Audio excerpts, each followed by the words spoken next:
अगर आप भी चाहते हैं कि पूजा फिल्म्स का ऑडियो वीडियो सबसे पहले आप तक पहुंचे, तो लाल बटन को दबाकर चैनल को सब्सक्राइब करें और साथ में बेल आइकन को दबाना ना भूलें। प्रेम से बोलो दुर्गा भवानी की।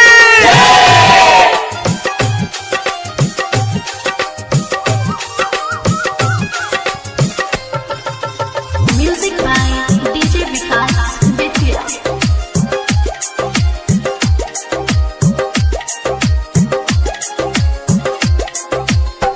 चम चम चमकेला माई के मूरतिया, गजब सुहावन लागे माई के सूरतिया। देवलोक से देवी अइली धरती के ओरिया, भैरव भैया साथे करेले गोहरिया। सबे लागलिनी का स्वागत में बावे, कोयलिया कुकू गावे बहे पुरवा निमिया डोलावे। पायलिया बाजे पावे माई अइली हमारा गावे। मौसम सुहाना बावे मनवा के बहुते भावे। पायलिया बाजे पावे माई अइली हमारा गावे। आरके रिकॉर्डिंग स्टूडियो कोटवा। मुझे मैया की याद आती है, मुझे मैया की याद आती है।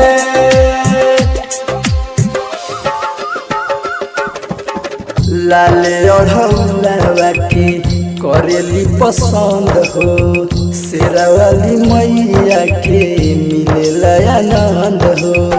ललकी चुनरिया में लागेली सुनरिया, हरदम रहेली बेटवा के संग हो।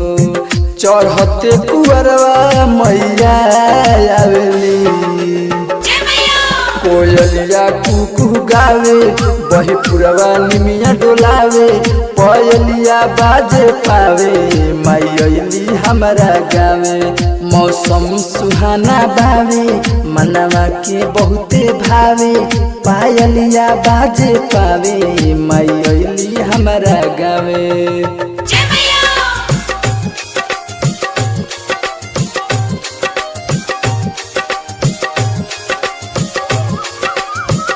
मुझे मैया की याद आती है, मुझे मैया की याद आती है।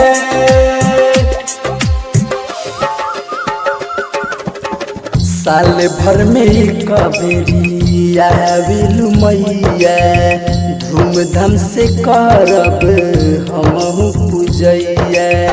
संजय सनेही राजा करेले पूजनवा, खुश होके आई माई हमारा अंगनवा। संजय रविंद्र माई के गीत गावे,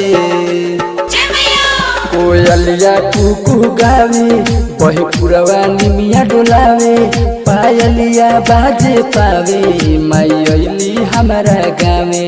मौसम सुहाना बावे मनवा के बहुते भावे। पायलिया बाजे पावे माई अइली हमारा गावे। आरके रिकॉर्डिंग स्टूडियो कोटवा।